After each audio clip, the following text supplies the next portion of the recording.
Well, today we'll be discussing Mushroom Blues by Adrian M. Gibson. I also read and enjoyed that book.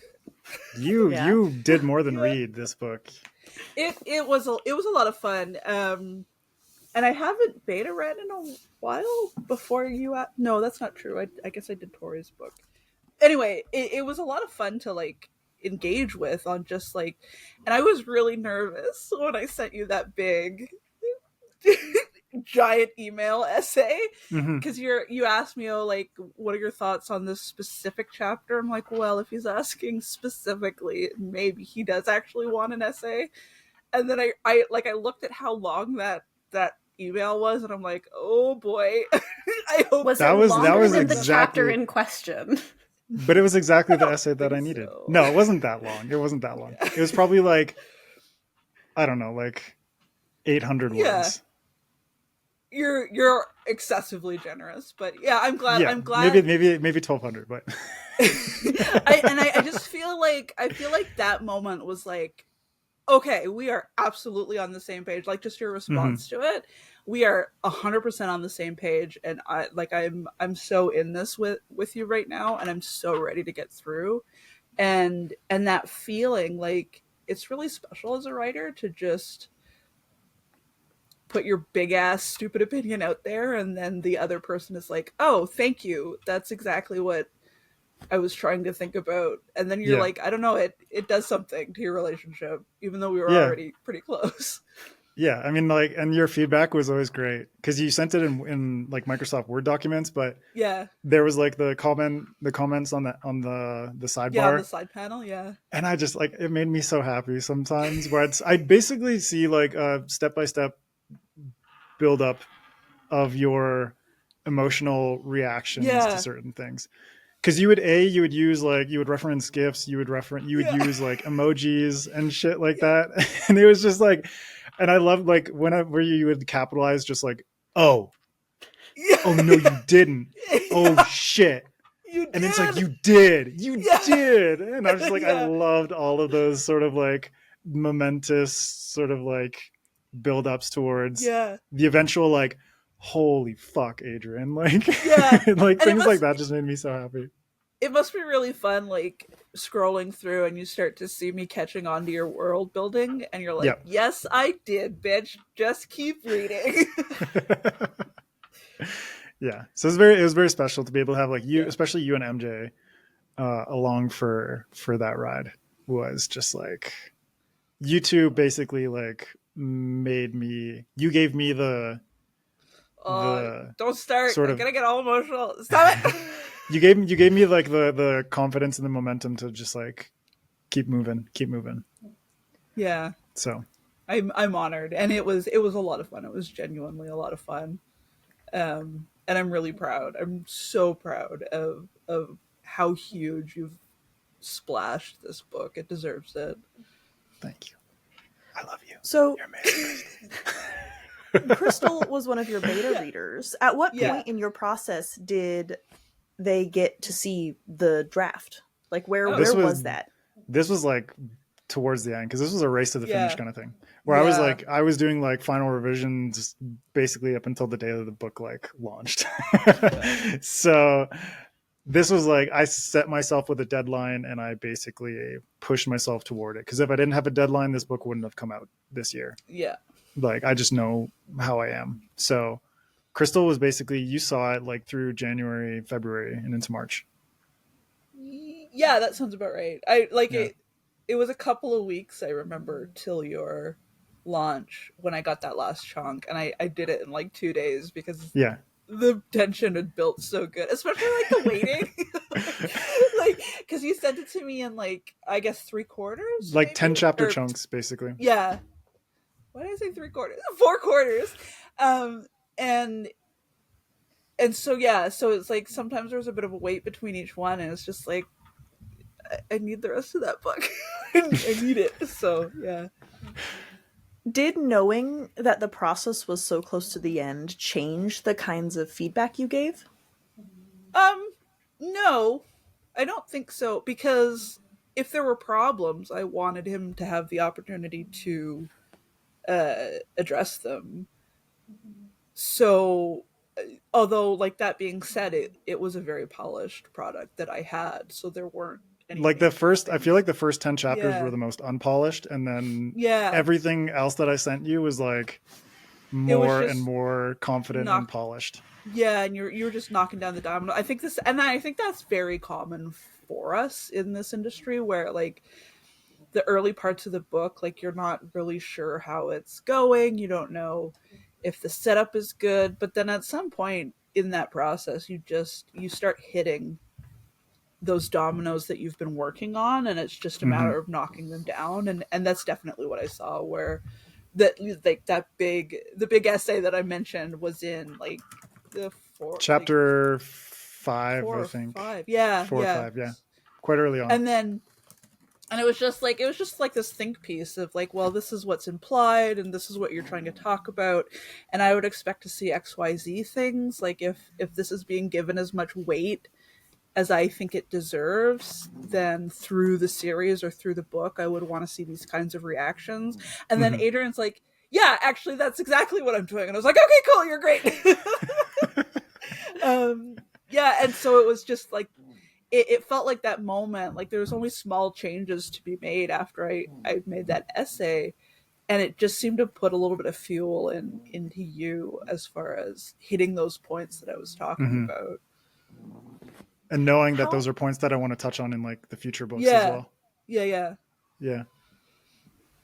How much back and forth was there? Or was it, here is my book, here is my response? Or was it more of a conversation? It was mostly like, I would give you like 10 chapter chunks and you would give me your feedback. And then we would have like a conversation on like Twitter DM about it.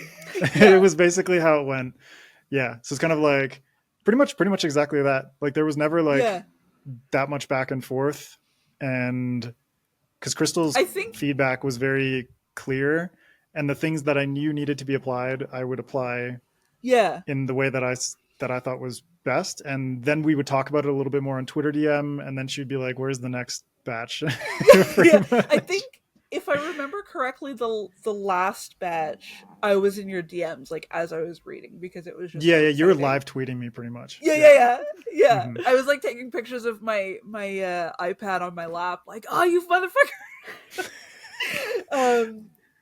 But the more serious stuff, it was definitely like, okay, so I put the comments in the actual file, and then one of them I followed up more verbosely in an email, but otherwise you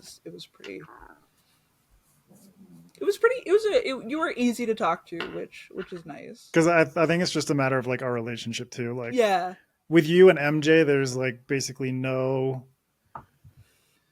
there was like very little ego in the equation, where it's like neither of you were trying to enforce your ideas upon the book, and I understood the things that you were critiquing, and my like ego was able to just kind of piss off for a little bit, that I could receive your criticism in a very, very thoughtful way, that I would be able to just run with that basically. So it was like there was very little conflict in like the whole process. So I was very happy that it was like I could confide in you too specifically. It is a really vulnerable place to be. So no shade to some people who have trouble receiving feedback, but I can't relate.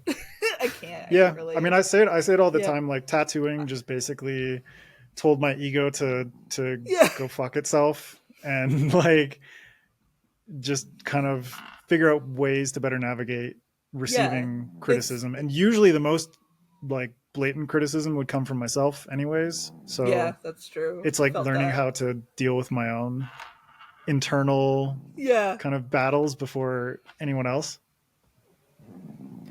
So mentioning tattoos, I have to ask, is writing a book just an opportunity to share your pet obsession with the world? I ask both of you because I've read both of your books and I know both of you as people.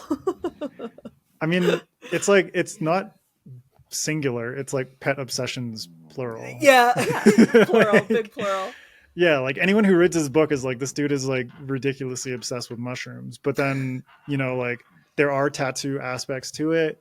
And the next book that I'm going to release, like one of the POV characters is basically a tattoo artist for like a gangster crime family.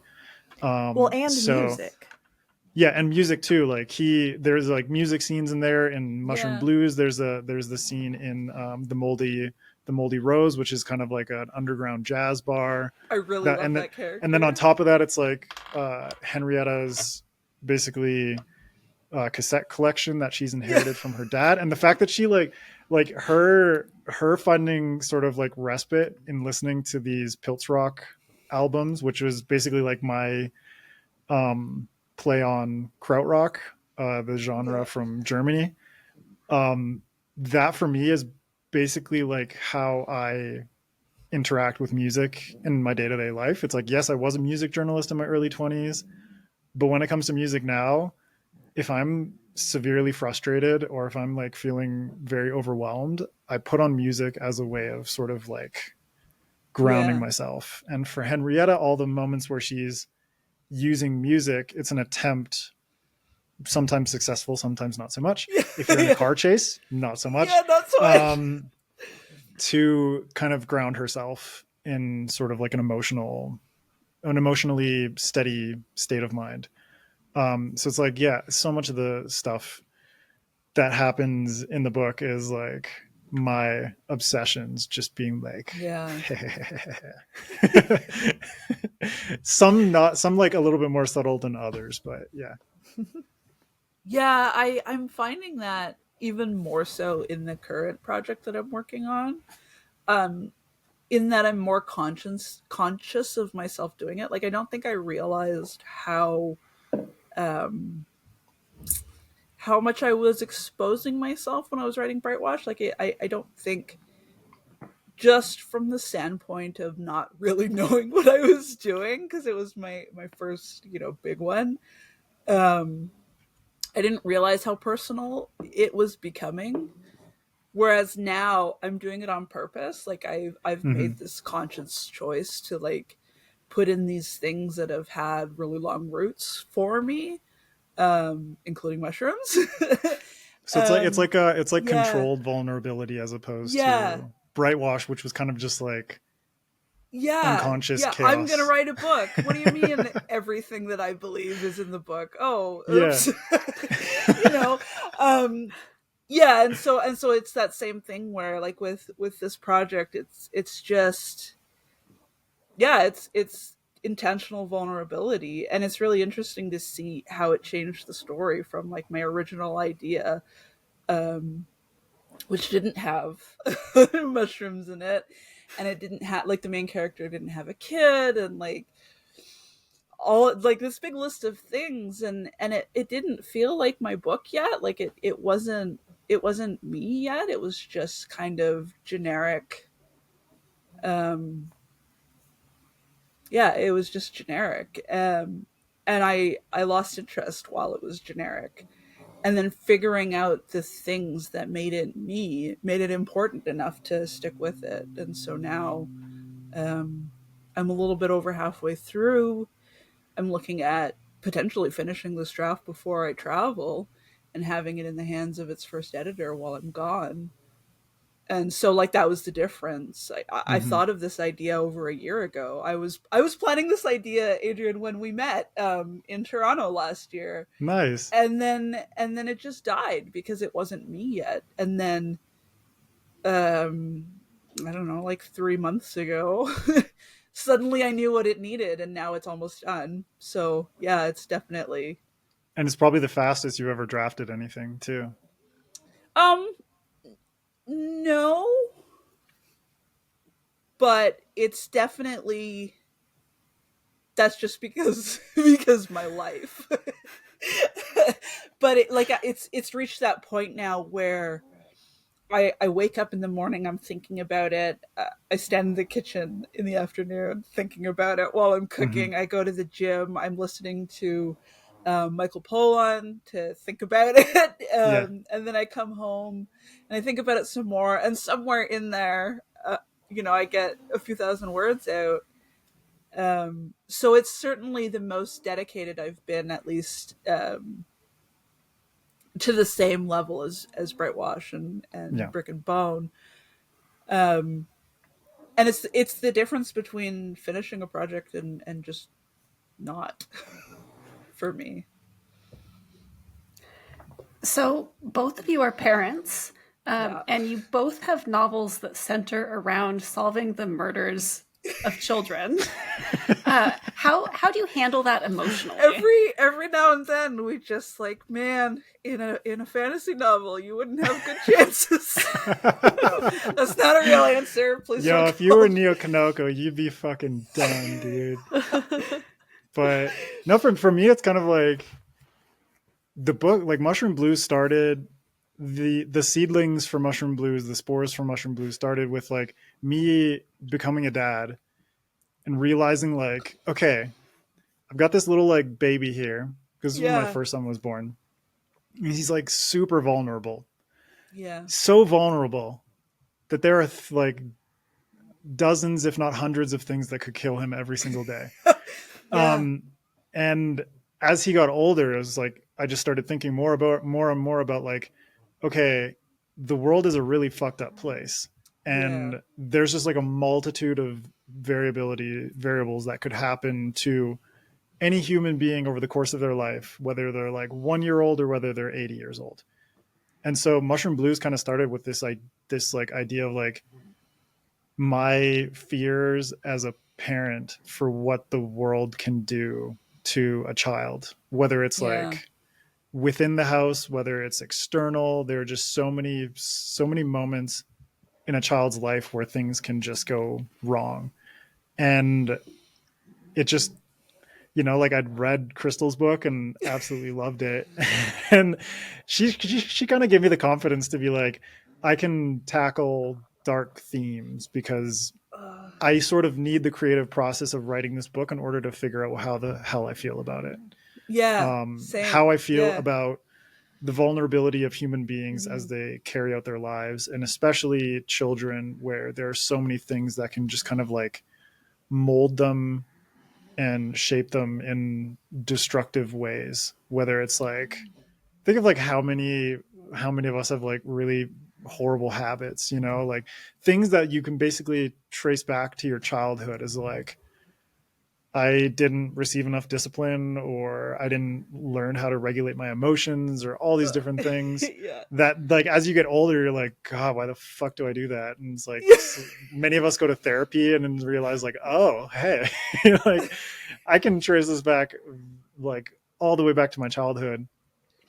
And in the case of the children in Mushroom Blues, many of them are in this position, like the child that gets murdered and washes up on the beach is there because of the ways in which adults took advantage of a situation and the innocence and naivete of children in order to rope them into basically like working for gangsters and being their like blackmailed servants kind of thing. And there's not just one dead child, there's like multiple, there's like 2 dead children that show up, but there are also multiple children that are appearing later on, and some who've disappeared, and you kind of it's kind of implied like something similar happened to them. But then there's the opportunity for salvation from this very, very dark situation. And so it's like, this was a way for me to sort out like the emotional roller coaster that is becoming a parent and realizing that you're responsible for this little creature. Yeah, definitely. A lot of my answer is similar, just that I've been a parent a little bit longer than Adrian. A lot longer. Yeah, a lot longer. Half my life now, which is really weird to sit with. My children, my eldest children, are now the same age that I was when I became pregnant. So it's really weird to sit with that, but it's also part of why it's such a big part of my writing. And Brightwash specifically is asking a question of, you know, what are we as a society willing to give up for convenience. And in that question, obviously, is a really complex answer. But for that story, I felt like children, in a way, we are at our most human when we're young, and we don't have all of these chains of our respective societies trying to restrain us into our box. And so that vulnerability and that pure essence became very much the analogy for what is given up in the name of life being easier for, usually for rich people. Like, let's be honest, it's not easier for us. In this context too, it's like the progress is kind of like, exactly. Yeah. And and so that route was just like questioning who is at the highest risk when we as society make horrific choices, and that's very much our children. And how do we step out of line to save our children? And that's so it's a very similar route of just demanding that a protagonist protects children that didn't have a chance.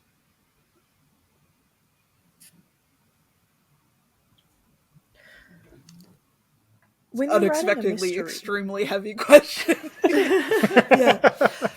It starts with dead children. I feel like you expect it to be pretty heavy. Yeah, I guess so. Yeah, chapter 1 First of each page. book. Yeah.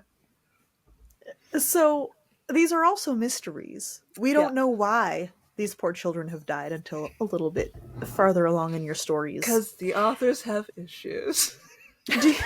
Well, I guess we knew that. As a writer, do you want the reader to be solving the case as they read, or do you sort of want them to follow along with the main character, just along for the ride?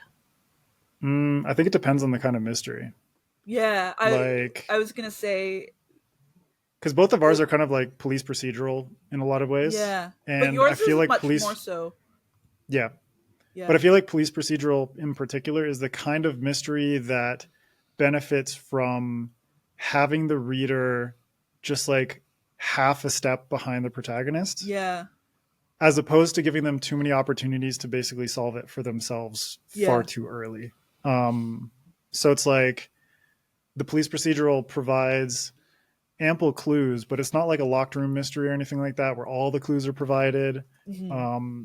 Or a cozy mystery where it's like the environment is much more kind of contained. Yeah. But police procedural, it's like there are going to be moments where you will figure out at the exact same moment that the protagonist does, maybe just like a tiny like bit a earlier. Second before is a really good half feeling. Second before. Yeah. Or it's like you'll be hit in the face by some sort of like reveal that will just like floor you kind of thing. So there's a very small window in which I think something like police procedural works, where it's like you have to kind of guide the reader in a much more sort of controlled way. Yeah, and I think for Brightwash it's a little bit less so, because Toshway isn't necessarily able to solve it himself just because of the whole situation. So him solving it is kind of less the point of that book. Like it's solved by the end, but that story is also about the structure that allowed it to happen, and that's almost more important than the moment that he solves it.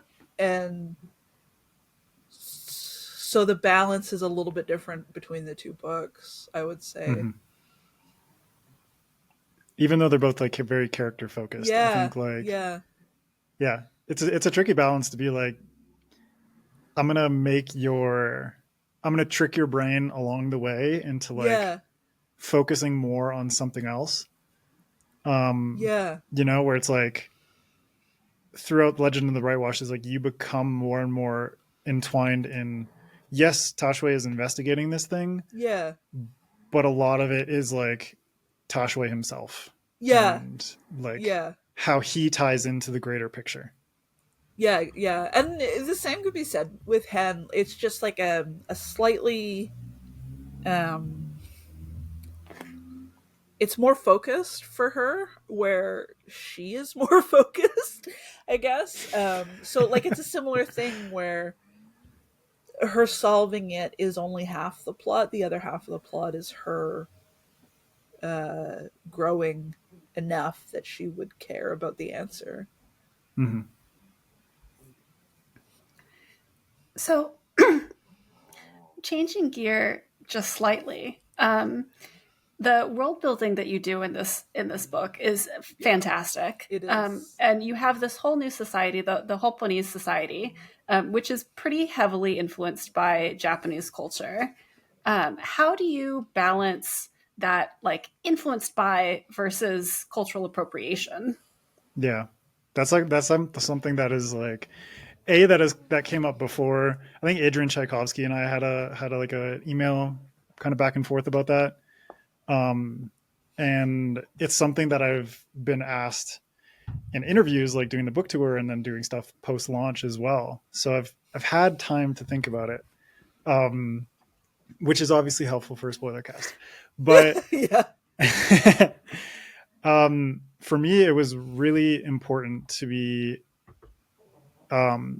just very thoughtful and kind of rooted in sort of like a love and appreciation for Japanese culture when it came to creating this society. And I think I spent so much time before I even started writing Mushroom Blues doing the world building and illustrating things. Like, so much of my world building process was just drawing the fungal people, drawing sort of like Japanese food and architecture and all this kind of stuff. So I had an idea, like a visual reference point for what this world looked like how these people looked, and how these different pieces fit together. And so for me, it's basically like I never came at anything from the angle of I want someone to come away from reading this passage or reading this interaction or whatever, thinking that the author wants to preach about, you know, the plight of the fungal people in such a way that it's like blatantly trying to get a reaction out of you. Yeah. I did everything in such a way where, yes, I'm basing it on Japanese culture, which is a country that I absolutely love. And it's like this goes like so deep, you know, like my mom and dad showed me a project from when I was like 5 in kindergarten. And the project was like, pick a country that you are really interested in and tell us why. But it's like basically like a travel brochure, was kind of the idea of it. And I picked Japan, and I was 5 years old, and I was saying, I like samurai and I like sushi and I like anime and these kinds of things. And it's like, that's from 5 years old, you know, like this is barely after I can remember things. Like my oldest memories don't go back much farther than that age. And so for me, it's kind of like accruing that love and appreciation over the course of my lifetime, expanding it to Japanese history, expanding it to Shinto and Buddhist religions, expanding it to the cuisine and like actually cooking Japanese food myself, going to Japanese restaurants. My wife and I went to Japan together for weeks and basically got to explore Tokyo and Kyoto and Osaka and Hiroshima and like the areas surrounding them. And so to be able to like immerse myself there, learn a little bit of the language, communicate with the people, like explore the environment that they created and live in, for me was just like so much raw inspiration that it's almost kind of like hard to comprehend. until it comes out in a project like this. Yeah. Where the Japanese people are so much more nuanced than, especially in cyberpunk, which is a genre that I love, but is very, very shallow in its representation of Asian cultures and its use of Asian cultures, especially as like an atmospheric and visual motif, which for me, it's like, I love the genre. Like I love the films, I love the anime, I love the books, but a lot of the Asian inspiration in cyberpunk feels very tacked on. You know, like Blade Runner is one of my favorite movies, but he doesn't need to eat at a fucking rainy noodle stall because it adds nothing to the story. Nothing, like zero. It is just a set piece with a visual motif for him to be in and then receive more information that has nothing to do with the environment that he's in. And so everything that I did in terms of like where Henrietta is, what she's doing there, who she's interacting with, all of that is meant to not only give Henrietta a place to sort of expand her characterization and search for clues and sort of broaden her perspective of the investigation. It's more that there's always like a double play going on where it's like, yes, I'm working on Henrietta, but also who are the other characters in the room? How can I make Koji feel more individual and more nuanced and more fleshed out? How can I make even, you know, characters like Rio or characters like Shikaku, these Hana, like all these different characters, how can I give them their moment even though they're not a POV character? They're not the protagonist, but I didn't want to create this like cookie cutter homogenous society where especially with fungi, where it's like these are sort of like hive organisms, but what I wanted to do was to give them sort of like hive like biological tools for communication, for the way that they organize, the way that their communities are sort of formed, the architecture and the way that their sort of like actual physical environment relates to them. But at the same time, every single fungal has their own individual motivations, their own desires, and their own means of achieving those based on the things that are available to them, the people that they're in contact with. And so it's like, yes, I could have made it really homogenous. And I think that's one of the biggest problems when it comes to representing another culture, is that it's creating this like blanket without any distinction of who the individuals are within that. And I think that's the problem when it comes to a lot of the time with Asian representation, Indigenous representation. Krystle, you and I have talked about this before, where there is just like a generalization made about these people, and that doesn't do anything to achieve a more nuanced story and a more interesting story, but also characters that you can really become attached to. Yeah. When everyone feels the same, they're doing the same thing, they're reacting to things the same way. It's like, what the fuck is the point of that? You know what I mean?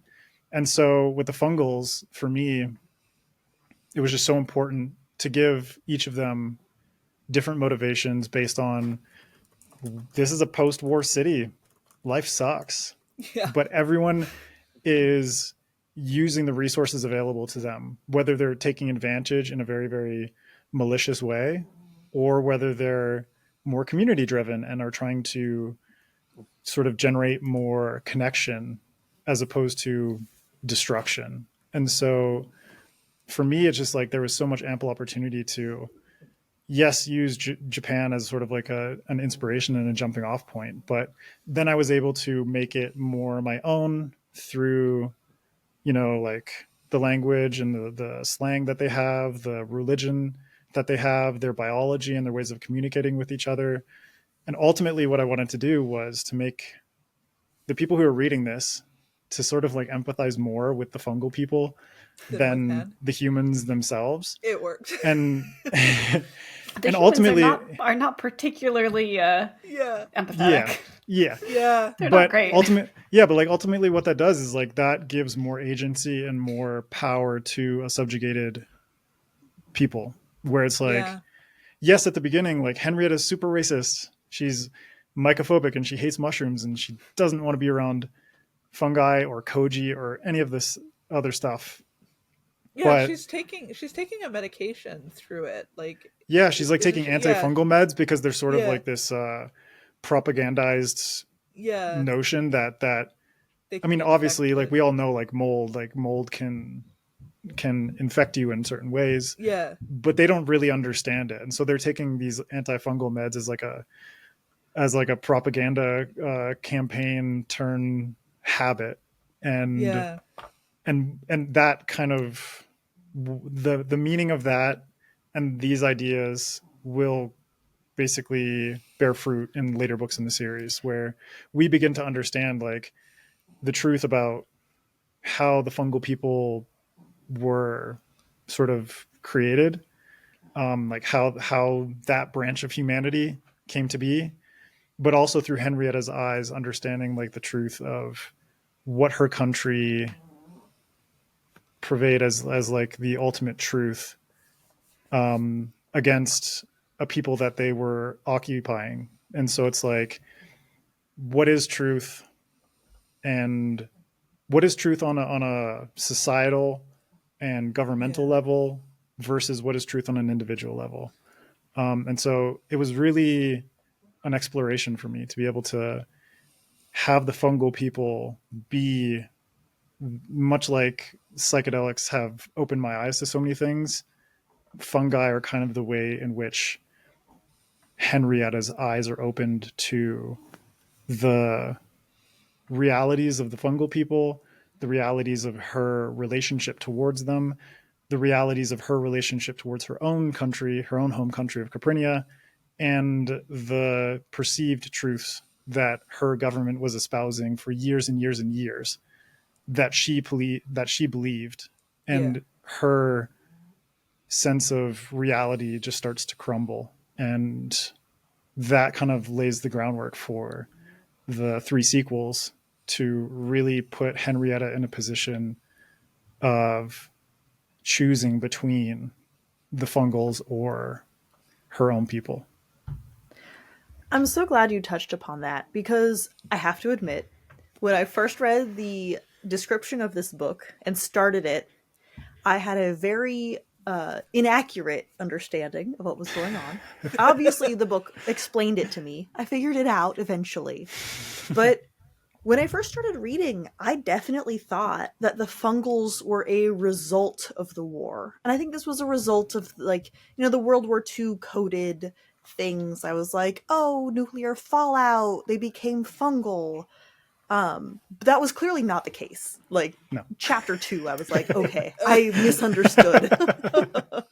That's kind of like the coolest That is... misunderstanding that I've heard, though. Yeah, that's a really interesting story, though. Great, I'll take that. Yeah. I was confused in the best way. Yeah. So I don't know if this will spoil further stories, and if so, we can just skip it. But like, I have so many questions. Like, what is going on? Because there is verbiage. Is it all just Henrietta's perspective around infected animals? Because we see infected animals, or what she calls infected animals. Right. Infected is in big quotations. Yeah. Is that the answer? Big quotations. Big quotations. Yeah. I will say for 99% of this book, I was like, oh, her viewpoints on being infected is propaganda. Like there's nothing to it. This pill that she's taking, it's not actually doing anything. And then at the very end, when she kind of like, she gets high on the tea and kind of starts tapping into stuff, I was like, is there something to it?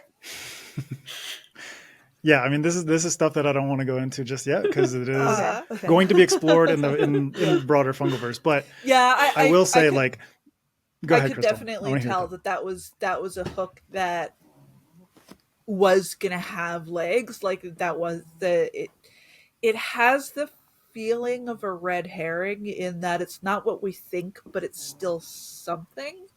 So Mhm. yeah, I can definitely tell it's got legs through the series, and I'm really excited to and see where not that's just this going. series, like that'll be something that's Yeah, explored in different series within the Fungalverse. So Spore like City Spore would be City, the other one. Yeah, that yeah, that's going to be touched on in there.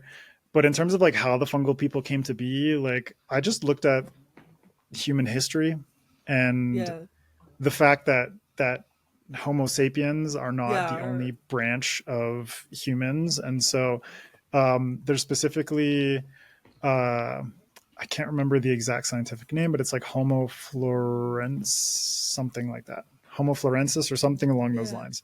But basically, it's like a branch of human, of like ancient human ancestors, but like, cousins that ended up isolated in a part of Indonesia where they existed there at a time when there was basically a land bridge between Southeast Asia and into Indonesia.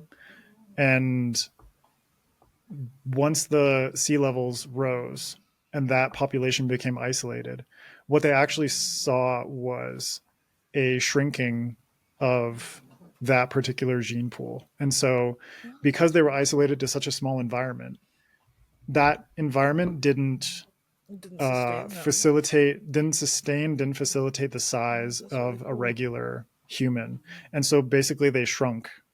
And it's like a form of like genetic dwarfism where they basically were like shorter than, I think it was like 3 or 4 feet based on the environment that they're in.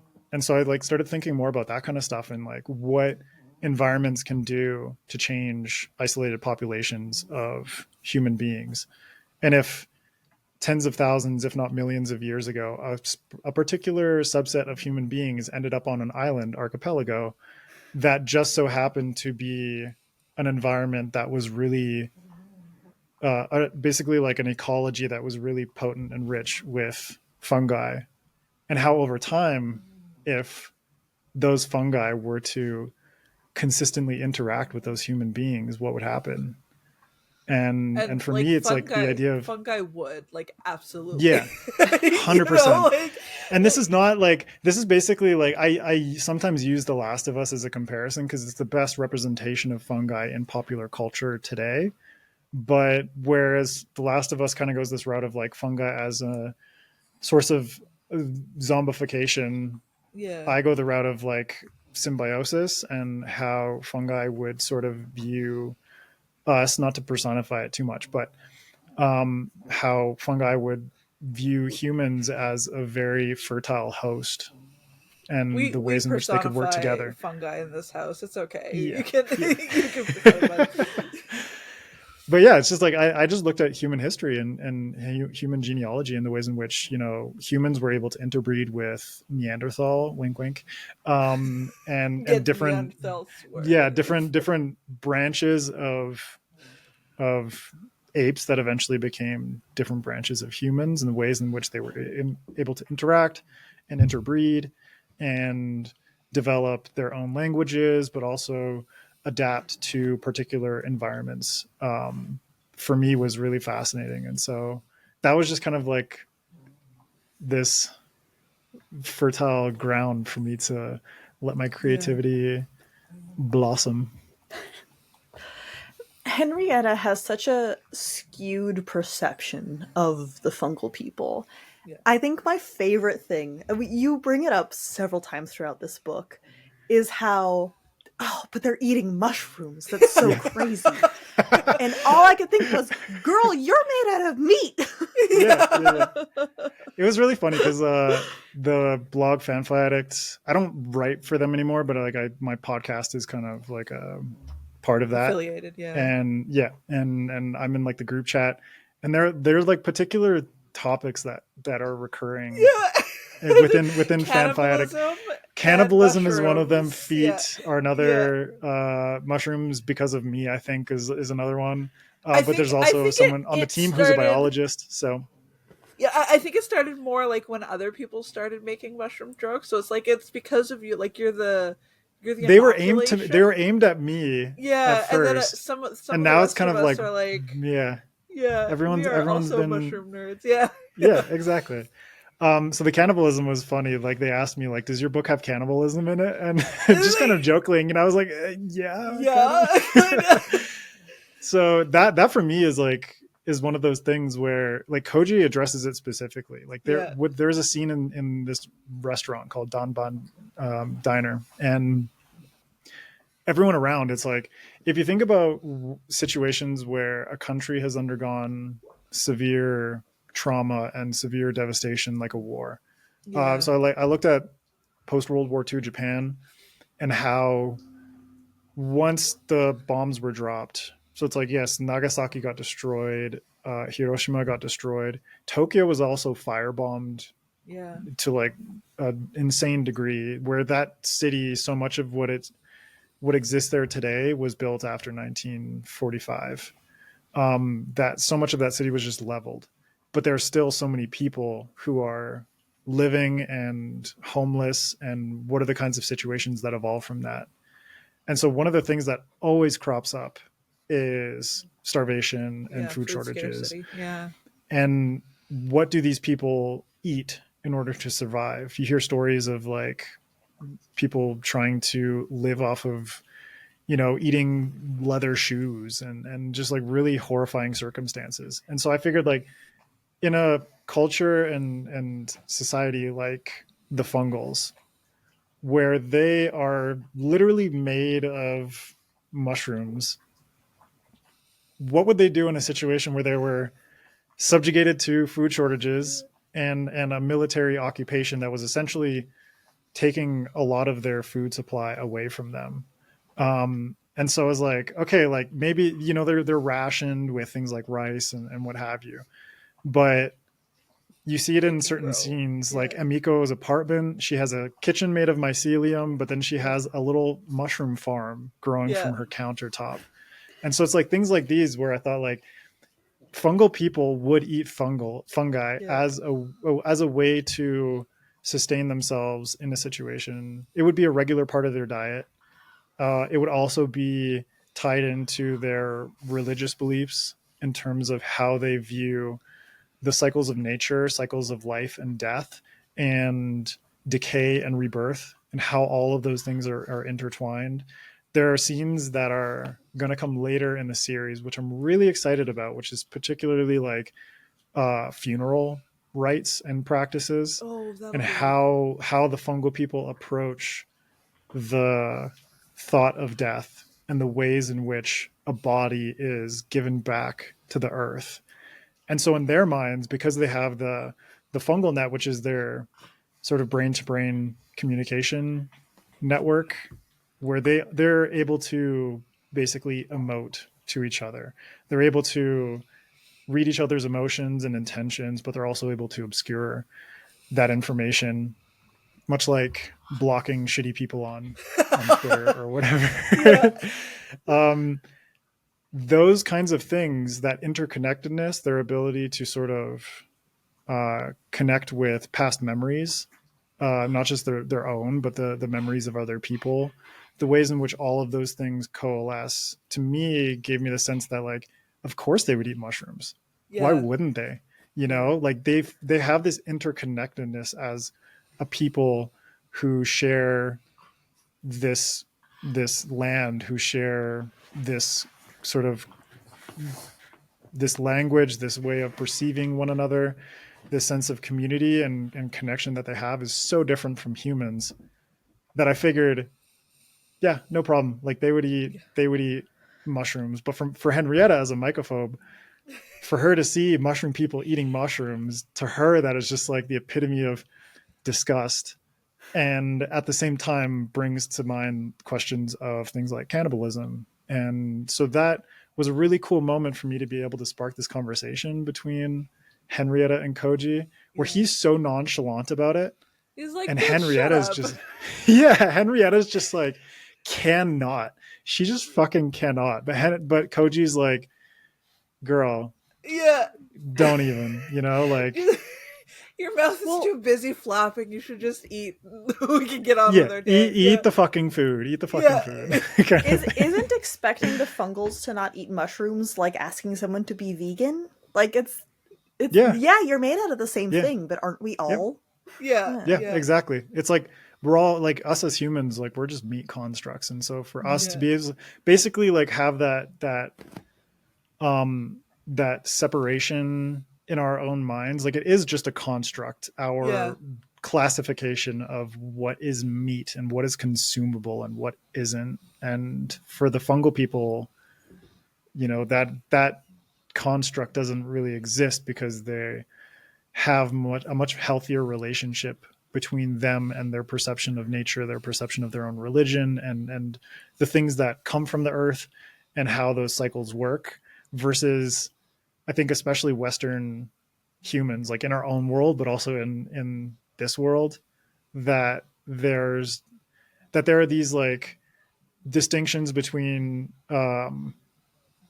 what they can find in a supermarket versus what the reality of the situation is. Like someone who doesn't know what a chicken looks like, but they eat chicken every day as like a fillet. And as a culture, we tend to be really squeamish about death. So it was a really interesting play on not just Henrietta and Koji, but also and Henrietta and Koji having a conversation with us, the reader. That was like my Anthony Bourdain moment in this book. Was that diner scene.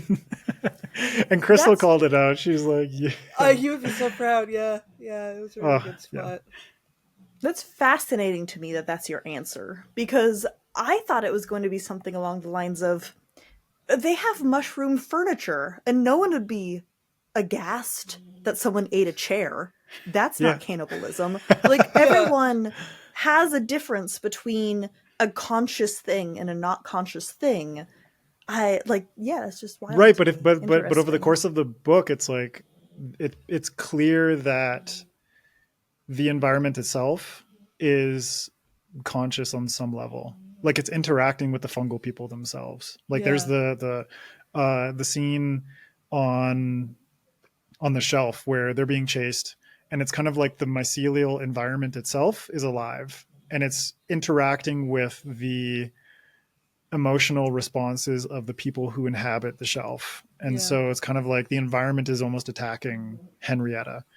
And so for the fungal people, there's a sort of intelligence and consciousness that permeates everything about them, their architecture, their lives, all of it, down to food. So it's like a much more nuanced reflection upon how we could think about everything that we do in our lives and how all these different systems interconnect. And like Krystle said, it's like Western society is so squeamish in a lot of ways. And it's like, for me to come to South America has been westernized in a lot of ways, but there are certain things like, you want to eat a chicken, like kill it, raise it first, put in the effort, and treat it with respect. Treat it with respect, but also kill it with respect and eat it with respect and use every part of it and do not waste a single thing. Whereas so many people think about just words like pig versus pork. Yeah.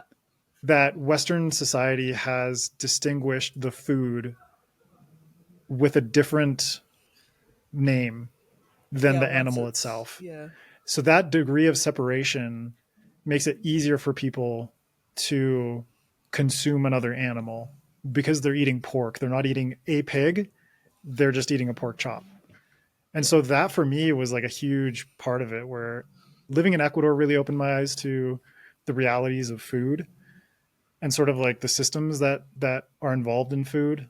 There's a lot less sort of industrial agriculture, industrial farming in South America than there is in the United States in particular. And so for me, it's like the fungal people, they're integrated with nature. They're integrated with all these different systems. They're integrated with the rice that they grow or the mushrooms that they grow in their kitchen. And when they consume them, there is a much more elevated connection going on there, a much more conscious connection, where it's like they literally have like a phrase that they say every time they eat, so that they are paying respect to the source of this nourishment and the people who prepared it and every step in that ladder. And so it's like nothing is blinding them to the realities of what life offers, but also what is necessary in order to sustain a life. So I want to talk about Koji just a little bit, because we haven't talked about him enough. He's one of my favorite characters. He is honestly like he's like the fan favorite across the board. Understandably so. Yeah. He makes this very difficult decision to join the police force that is complicit in subjugating his people, and he does it because he wants to change things from the inside, et cetera, et cetera. Yeah. Historically, that doesn't really work out that well. Yeah. So can you just talk a little bit more about that and his motivations and how that is going to affect like things down the line? Yeah. So that's kind of like the public pitch that like the public reasoning that he gives. It's kind of like he tries to sort of convince his cousin and his aunt about his reasons for being on the police force, even though they judge him severely for it. They say that they're using you, and for him at that point kind of feels like he's just being ignorant, he's being stupid. But then over the course of the book, it becomes clear that specifically Captain Ridgway, there's something going on. Yeah, there's something going on. This will be explored more, but there are ways in which Ridgway is using Koji, sort of as like a secret interrogator for the NKPD, because they couldn't figure out a way in order to effectively interrogate fungal people. But he was basically blackmailed into becoming a part of the NKPD, and, under the guise of a beat cop, is actually, like their prime interrogator / torturer. I would kind of veer towards torture. And there's an interrogation scene in, I believe, chapter 26. And that chapter is called Mindhunter. And that explicitly shows there are like steps towards revealing like what Koji is actually doing for the NKPD, but that's the one where we actually get to see it. And Henrietta, based on her sort of growing relationship with Koji, or her warming up to him, is utterly horrified by what's going on, that Koji is being used to use the fungal's own biological network, the fungal net, to get into the minds of the criminals and basically torture them inside their own brains to the point where they crack and reveal the information that they need. And this information is needed in the context of the investigation. Yeah. But at the same time, it's also a moment where I think that's one of the biggest moments between Henrietta and Koji, for her to sort of realize like how she really feels about him and how her attitudes towards the fungals is really, really starting to change. And so that was like a really hard scene to write. I think that one. I was really excited when I saw that, and that sounds so such a gruesome answer. It was such a horrific thing to be excited about. But the reason that I was excited about it was it opens the door to say so many interesting things about like government overreach, and it was like my last essay that I gave you, like, in the series, what I want to see is, and you're like, yeah, I'm going there. And it was just like, it government overreach, but also like, okay, in this one specific instance, we can believe that it's worth it and it's important, but man, that is some civil rights abuses right there. Like, Right. that's not okay. Exactly. And so the whole way through, I knew that you had really interesting things to say that I was on board with, but that was like the moment of like, oh, absolutely, we are 100% on the same page with what this series wants to do. And yeah, that was a really good character beat for Het, because if she had seen that earlier, it wouldn't have been as painful. It wouldn't have hit as hard. Yeah, so it was a really good signal that we were in really good hands with somebody who knew what their series was trying to say. Mm-hmm. Yeah, because I was talking earlier about sort of government propaganda, but also sort of perceived truths and truths that are basically pushed by a government. Like, that whole thing kind of started based on what I'd seen of, the Afghanistan and Iraq war in the United States, basically in the entire fallout of 9/11 and the terror wars in the Western world, and how that played out in the Middle East, and how government overreach and sort of like institutional power becomes so and governmental abused. Vengeance. But specifically like Guantanamo Bay, and the fact that a government could justify something like waterboarding in order to interrogate a terrorist. Big controversy about whether or not it was okay. Like exactly. Like that kind of thing is just, it blows my mind. But at the same time, it's like certain circumstances would drive people within institutions to justify a means to an end. Yeah. And so for Captain Ridgway, based on the post-war environment of Neo Kanoko, he felt it was justified to use Koji in this way in order to convict the people that were making this environment worse. Yeah. But by doing so, Ridgway is opening a door is basically like darkening his own morality and opening the door for worse things and bringing Koji down with him. And I love what this relationship between like why Ridgway, basically like the relationship between Ridgway and Koji and how that came to be and the ways in which it played out and the ways in which it's going to play out even further in the 3 sequels. I'm just really excited about that because then I can talk about it more and basically like you don't have to be like this interesting things that'll happen later. But that particular interrogation for me was like, I knew I wanted to have an interrogation because that's one of the beats within police procedurals that I absolutely love. But I thought, how can I make this interrogation like very different from the average interrogation in a police procedural? Because most of the time it's like the good cop and the bad cop and blah blah blah. But because it's like, sort of like that, bitch, science fiction, I'm like gonna literally just like extend mycelium from my fingers and just like invade your fucking head.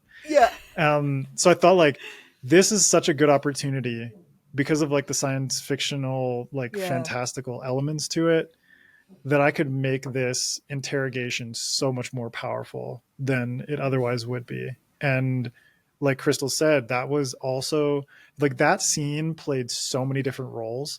It was like revealing clues, revealing more about Tsutomu and his the sort of like role the crime that he committed and him being a serial killer and all this kind of stuff, but also Ridgway's character and his relationship with everyone in the room, Henrietta, her relationship with Koji, Koji's relationship with her, Koji's backstory, but also like revealing so much more about him as a character. That scene was just like, man, it was balancing so many hats. That but it was, a domino scene. Like a lot of stuff fell down. It was Yeah. really It's interesting to me how you talk about the relationship between Ridgway and Koji, because obviously, I mean, there is this not a power great one. imbalance. Yeah. Pardon? No. It's not a great relationship, but No. It's not a great Very relationship, toxic. but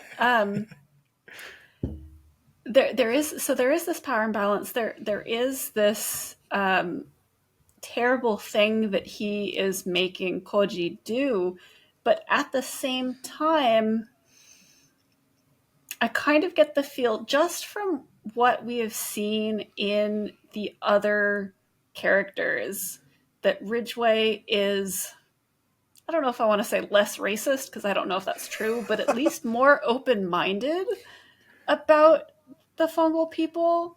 yeah. And so it's a really interesting dichotomy, and I look forward to seeing you explore it more in the next couple of books. Yeah, I think he's more nuanced about it, but the thing with Ridgway is that he viewed the fungal people as an opportunity, as opposed to as an opportunity for a very specific purpose, where it's like he doesn't necessarily have empathy for them and their plight and everything that's going on with them. It's like he has a fascination with what they're capable of, in terms of like, there's so many humans in this book that are like that are not interested in the fungals and the fungal net and their biology and these different aspects of them, whereas Ridgway was able to sort of pick apart the different aspects of the fungal people and was able to twist this particular one to his specific purposes. In a way, I find that makes him a much more interesting character, because I agree. Like, there's so much there, and it still feels like, even though he's terrible in a different way, and he's the kind of character that, like, depending on the arc that you have for him, he could push one way or the other from like a fellow protagonist if he grew a little bit of a conscience, or he could push the opposite way of worse, being like the antagonist, capital T, capital A, and those characters are really compelling personally as a reader and a writer, whereas like that push is a really powerful I think just about that uncertainty of he does have a little bit more depth to his motivation. He you don't know where he's going to go with it. It makes him fascinating. And for me, like, writing him, that was one of the characters where it's like he felt very cliched at the beginning, and then writing more of him, I realized like there's so much more going on here that I'm really, really excited about. And there's so many characters in the book that it's like, they came out of nowhere. Like, I literally didn't include them until like second or third draft. I feel that. And then characters like Ridgway, where it's like, your motivations and everything that's going on here is way more like, it was like, while writing that chapter, Mindhunter, something clicked, and I just like started writing some lines about Ridgway that made me realize like he and Koji have a backstory, and it is incredibly fascinating, and I want to dig deeper into that. That's going to be one of those threads that is like setting stuff up for the future. And there's so many other characters that happened to just kind of like by chance of like creative word vomit giving birth to something incredibly engaging. Obviously it took fine tuning to kind of like clean up that vomit, but like like I'm so excited for what Ridgway like what Ridgway can present in the future.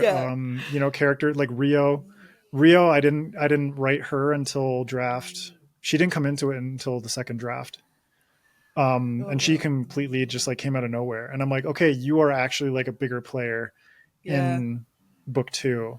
And then obviously like Sumi and Diku, like they, like their roles, even though at the end it's like they're captured but by different people, basically. Like Sumi is arrested, captured by the fungal people, whereas Deku is taken away by the Seapan, who are like the Caprinian people's army navy. They're like the military force. And so it's kind of like both of them, based on who they went with, will have different paths.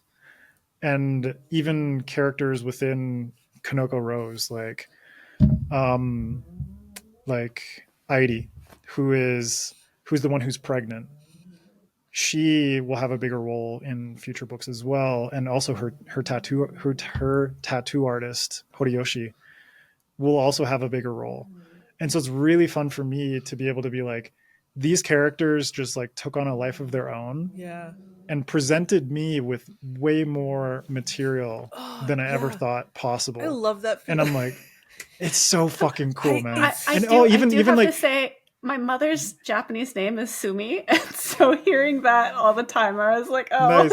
There's a disconnect here." Yeah, but then I have to. This is not my mother you're talking about. No, I'm not talking about your mother. I swear. You know, it's like, I hope you treat her better than buckets. But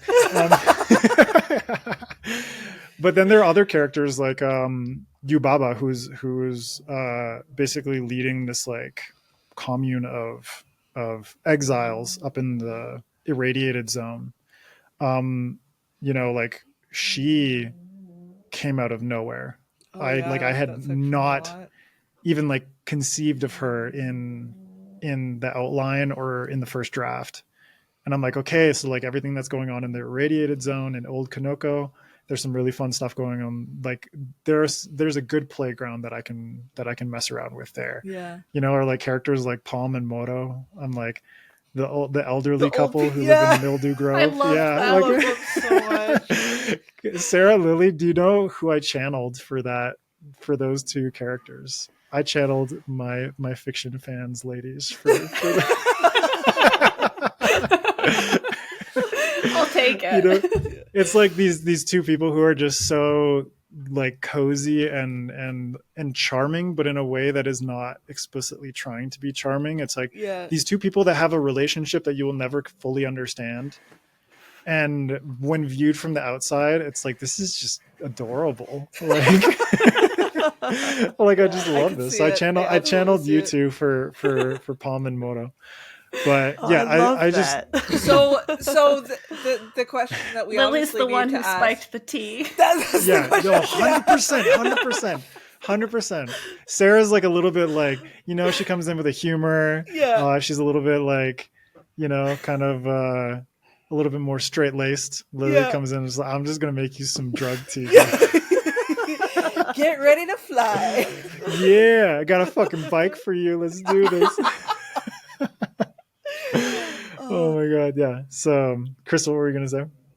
Actually, that was what I was gonna ask. I was gonna ask which of the two characters is the one that spikes the tea. Yeah, it's just like all the shuffling of slippers and everything. I'm just, yeah, that was so much fun. And like a side note for anyone who doesn't know, so it's like the basically like the bike trip that Hen goes on. So she gets her tea spiked, and she knows like I'm in the middle of fucking nowhere, like up in the suburbs in North Neokanoko, and she has no way.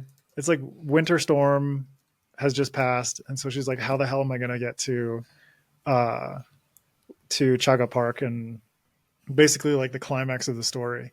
So this was based on like my experiences riding bicycles in Berlin in the winter, which is like terrifying but also so much fun. And you wouldn't think that bicycles work well in the winter, but you can 100% do it. It's just you know, like precarious at best. And then her basically being drugged and with this psychedelic tea, and the journey that she has going to towards the south of Neokanoko, like across the city and everything like that, driving a car under the influence of psychedelics, which is also not recommended. Yeah, but she doesn't recommend it either. Yeah. I mean, No, she is fully aware of that. She's so like, this is illegal. I was saying. Yeah.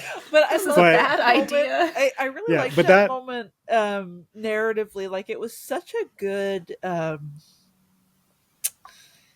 it like popped the bubble of tension for just a second, and it Yeah. gave us a moment to catch our breath, but also like there was an awareness of this is funny, but also it's really important, and also we're about to double down in a second. So like it was really it was a really good pacing decision. And I always really love spotting stuff like that where I feel like the ending was allowed to hit harder because we had the chance to catch our breath and we weren't fatigued anymore. We got to laugh a bit. Right. Because And it's then like yeah. if I'd gone like, because like basically the last 10 chapters, there's a lot intense. of like heavy shit going on. It's like she basically gets caught and partially tortured by Kanoko Rose, escapes from them, and then ends up jumping into a freezing river towards a basically like a nuclear irradiated wasteland. Then she has to get through that wasteland during the middle of a blizzard, and is like on the brink of like, she's in the middle of a storm, and she's on the brink of like hypothermia and frostbite. And then she gets saved by a dude with a bow and the fucking tunnels were so stressful. She gets saved by Ogami, who is just a badass with a bow and arrow, and I love that. She gets attacked by fucking like fungal wolves, and like almost has it's like basically like almost gets her like jaw bit, but there's like mycelium creeping out of its mouth and stuff. And it was. And then there's a moment of levity where they're at the commune, but then she has to get over the border and go through these tunnels. And it's like, for anyone who's claustrophobic, like I'm really sorry for that scene. Really... so thank you. I will take that apology. I'm not even claustrophobic, and it was super stressful. Like it was really visceral. And probably so it's like it came so late. Like the fact that we now were fond of Hen, kind of in spite of ourselves. Like if you had thrown that at her at the beginning, you would be like, "Bitch, suffocate." Like, you're done. You're fine. But by the end, we actually, exactly. By the end, we're like, "Oh, she's really onto something here." So like that moment was really really good. And then like breaking the tension with Palm and Moro, and then the bicycle scene, which was directly inspired by so if anyone who doesn't know, like Henrietta Hofmann, the Hofmann in her name comes from Albert Hofmann, who is a chemist who is the first person to synthesize LSD. And he basically realized that he'd discovered the molecular structure of LSD when he took it, and he tested it and went on a bike ride home. Yeah, and that bike ride was and like it was a huge dose, like compared to what the average LSD dose person takes. A massive amount of LSD, and he was tripping balls. And he was not having a good time. Balls. So that whole bicycle sequence was inspired. Yeah, but that whole bicycle sequence and her tripping balls was inspired by Albert Hoffman's. His eye-opening bike ride in Austria. I think it was Switzerland. I think it was in Switzerland. But so that for me was just like totally necessary to kind of ease the tension of everything that had gone on before that. But also kind of like I had to work so hard to figure out like how to basically be like, this woman is tripping balls, but she also needs to have a sense of urgency to get towards this like end goal. And I was like, she can't. I basically had to like time out everything and be like, calculate distances based on the map that I created, because I even have like a fucking like I have like a bar that's basically like 0, 2 miles, 3 like miles, 5 miles, 10. Like I have a scale of distance, and I was like, how far could she realistically ride her fucking bicycle and get there on time in like a post blizzard city where it's like you're not the blessing and the curse of having Right. our maps, where it's like Yeah. you can figure No, the this map. out. No, but the map really helped me in order to Yeah. figure it out. Which is why she's like, I have to get to a police station and basically commandeer a police cruiser in order to get there faster. Because I was like, she's not biking the whole way there. Yeah. In the original first draft, she biked the whole way there, and I was like, that's bullshit. Yeah. So I had to figure out.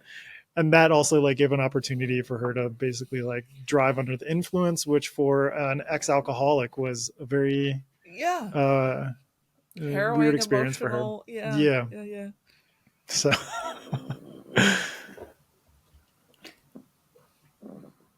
Lily, you're muted. mute. You're muted. You're still muted.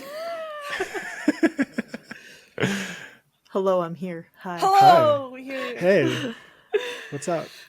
If you had to sum it all up for one thing, what would you want readers to take away from this book? Mushrooms are friends. That was Yeah. something for me to answer. Take it away, Adrian. No, Friends can and I- delicious. Yeah. Friends and food. Yeah. Okay, so this is going to be like multi-layered, but it kind of is sort of similar to what Krystle said. Mainly, like I wanted to pique people's curiosity with mushrooms to introduce them to the complexities that fungi have to offer in terms of like they are your friends. Fungi are friends, people. Yeah. But that they are these organisms in this sort of like kingdom that exists on our planet that is often misrepresented, very misunderstood, and still quite sort of like obscure in a lot of ways. Yeah, like controversial for some reason, but that's more to do with like the drug classification. No, I think there's aspect also of like things a as well. mycophobia of like, ooh, don't touch that mushroom. It might be Right, poisonous. And they're like, little right. But bug I will tell mushrooms I will growing tell around. everyone out. I will tell everyone out there, like right now, there's no mushroom that you can touch and die from. Yeah. It is not like touching a poison like dart frog or something like that, where the literal excretions on that frog's back can go through the pores of your skin and kill you. Yeah. Mushrooms are not like Mushrooms that. don't do that. Yeah. The ways in which mushrooms kill you is you eat them and they cause liver failure. That is like the number one way in which mushrooms kill you is liver failure. So it's more like understanding you can always touch a mushroom, but you can't always consume a mushroom. But for me, it's like piquing people's curiosity to explore more about mushrooms in their own way, to basically be like, I'm going to introduce you to so many different things that mushrooms can do, whether it's the ways in which mushrooms can be incorporated into cuisine, the ways in which mushrooms communicate. Obviously, the fungal net is like an exaggeration of what fungi can do, but the ways in which mycelial networks communicate through chemical signals with the environment around them, with other fungal organisms, with trees, what have you. But also the ways in which mushrooms can be incorporated into architecture and engineering. The fact that mushrooms can be an alternative to concrete, to be constructed into literal chairs, can be constructed into clothing and microfibers, can be constructed into bricks that can be used in housing and construction, all these different applications of it. At the same time, the ways in which mushrooms can basically heal environments. As much as mushrooms are associated with decay and death, mushrooms are also a source of healing.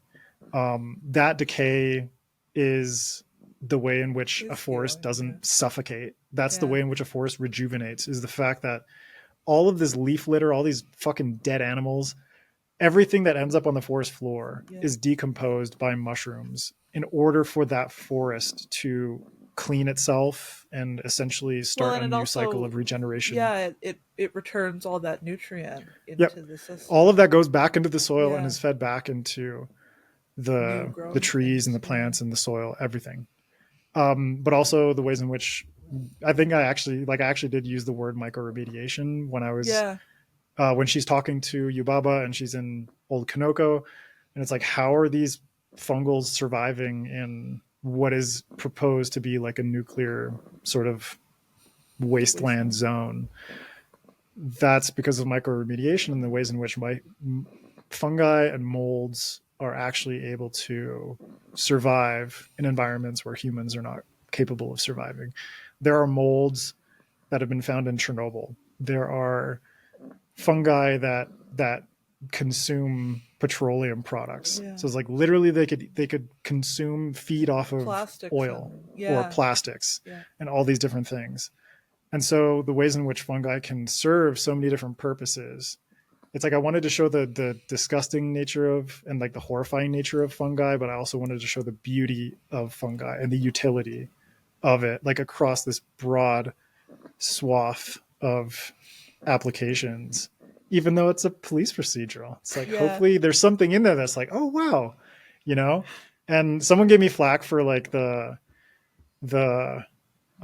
spores basically being like used to represent how the fungal people emote. Obviously, I know that spores are simply a reproduction process that mushrooms have. Yeah, but I'm basically science fiction novel. This is science I fiction, mean. and I needed some way to convey visually like the mushroom people, and I'm not going to be like, yeah, they're just going around spreading spores and literally fucking everything around them. Like, I'm not. Yeah, so this is not 100% scientifically accurate. There is a lot of stuff that is rooted in scientific facts, mycological facts, but there are obvious fabrications. There are obvious like twists on the reality of it. I use spores to convey the emotions of the fungal people. You know, I'm not going to be like, obviously, if I have like mushroom headed people, they're going to release spores at some point. I'm not going to be like Henrietta's in a room thinking about how Koji is trying to reproduce with her. You know, it's like they're human fungal hybrids. They have penises. I'll explore that later. Don't worry about it. I would read that though. Yeah, me too. I was would gonna read say, that. Absolutely. No, would. but I want We need Henrietta the to end up with mushroom fucker. Ryo, not Koji. But it's still mushroom poor Rio. fucking. It counts. Yeah, it's still mushroom fucking. Would. There is going to be some sapphic sort of fungal fucking in Spore City. So, Which leads me But- directly into the most important question. of course. Can you tell us anything about your current projects? Yeah, I mean, so right now I had like a huge detox after Mushroom Blues came out, and I needed it. Yeah. But I'm like slowly kind of creeping back into it. So I've got I'm really glad to hear that you went with it willingly, because like I remember warning you. that was thanks to you and MJ for like warning me about it. Because knowing me, I would have fought it. I would have been like, just all like, Gotta get back to work grumpy 2 and days shit. after. Yeah. No. You 2 days after. No, but like, it's given me the time to focus on like marketing the book and post launch stuff, and you know, like working on a secret project with a certain bookseller for later this year. I got like the Italian translation as well, which is coming out in early 2025. Oh, cool. But yeah, just like stuff like that. Like I was able to kind of like focus on that kind of stuff. Yeah. But this long delayed sort of reader magnet newsletter giveaway novella. Oh, yeah. Which I'm very excited about. This is like my true ode to Anthony Bourdain. Oh, I'm But so it's excited for called that. A Tale of Fish and Fungi, and it is basically a character. This happens between Mushroom Blues and the sequel, and it's a character that is going to play a bigger part. That's going to play a part in In the next one. book 2, because he has a connection to Koji, and so it's kind of like setting him up. It's this fungal named Pocho, and he's basically like, before the war he was a well-renowned sushi chef, and then the war just like ruined his life, and he after the occupation ended up being forced into the service of Douglas MacArthur. So he's like the commander of CPAN, and basically the one who's running the whole show in Hopon. So he's been forced into being MacArthur's personal chef, and so he's kind of like a prisoner, and he is blackmailed by some gangsters into assassinating MacArthur. Oh, awesome. And so I'm so ready for so that. I'm really excited about that one. That sounds really fun to read. I'm looking forward to it. Yeah. And then also the full book that I'm working on is Spore City, which is going to be the start of the Kanoko trilogy. So it takes place in Neo Kanoko. It's in the Fungalverse, 30 years after the Hofmann Report. And that one is basically, it brings our boy Koji back. He's going to be a POV character. There's a half-breed gangster tattoo artist and a human corporate spy. And so that one deals a lot more with corporations and biotechnology and how sort of like the fungal biology plays into corporatization and sort of like big tech and that kind of stuff. And then there are gangster crime families and corporate espionage and of course there's like another strange murder. So yeah, it's gonna be a good time. Of course. Well, that also sounds excellent. Yeah. Where can you be found on the internet for listeners to keep track of when all of this comes out? So yeah, you can check out my website, adrianmgibson.com, at Adrian M. Gibson on pretty much every social media platform, although like I'm pretty much active only on Twitter and Instagram. Those are the main two. And then, yeah, I mean, whoever's listening to this up until this point, like it came out on SFF Addicts. So, you can catch me on SFF Addicts podcast every Tuesday with my bestie, MJ Kuhn, where we interview authors and do writing masterclasses. And yeah, you can pick up Mushroom Blues over here. Yeah. It's out in paperback, hardcover, ebook. There's an audiobook coming out in the fall. So you can get this on Amazon. You can get it. You can order it through pretty much like any online retailer like Barnes and Noble who deals, anyone like that. The Broken Binding is going to have some new signed hardcovers in stock. If you're in Canada, if you're in Ontario, you can actually pick it up at some physical locations of Indigo chapters. Some of our cool. Indigos are carrying it now too. Yeah, that was a really big which moment. is really cool. Yeah. So yeah. Fantastic. And Krystle, where are you at for our listeners? So I do a different podcast called The Dripping Bucket with the granddaddy of Grimdark, Michael R. Fletcher. You like that? Does he know that you call him that? Yes, I do. Yes, he does. Oh. Yeah. And he secretly hates that you call him. Oh, for sure. And that's why I stick to it. Poor Mike. And I'm allegedly a reviewer on Before We Go blog, but I'm not super consistent, so sorry, Beth. You reviewed my book, so thank you. Yeah, I review excellent books only. I'm on Twitter. My books are available through all of the indie platforms and Amazon. I think that's pretty much it. I think I've got it all this time. No, the other one is I'm a columnist at Grimdark Magazine, and my first article will be coming out shortly. ... Yeah. Excited for that one. So exciting. Well, thank you both Fantastic. so much for coming on. As always, it's always a joy to have you both. Thank you. And Sara, where can we be found on the internet? We can be found, let's see, our website is fictionfanspodcast.com. I believe that's correct. It is. I feel so much better handle, about my list now. We live to serve. Yeah. Our social media handle pretty much everywhere is fictionfanspod. We're most active on Twitter and Blue Sky. When I don't get distracted by doing other things like trying to read 5 books before next week. We also show up on TikTok when I feel like it. Yes. I also show up on TikTok when I feel like it. Yeah, but it's don't hold your breath. Yeah. And you can find Fiction Fans on basically all podcast platforms. Including Patreon, where we post some dumbass shit, so sign Our up for that. specialty. It's totally worth it. Yeah, it's good to be consistent. Dumbass shit only. Yeah. Yeah. If I could convince you of anything, we got dumbass shit. Yeah, we have standards, and it is dumbass shit.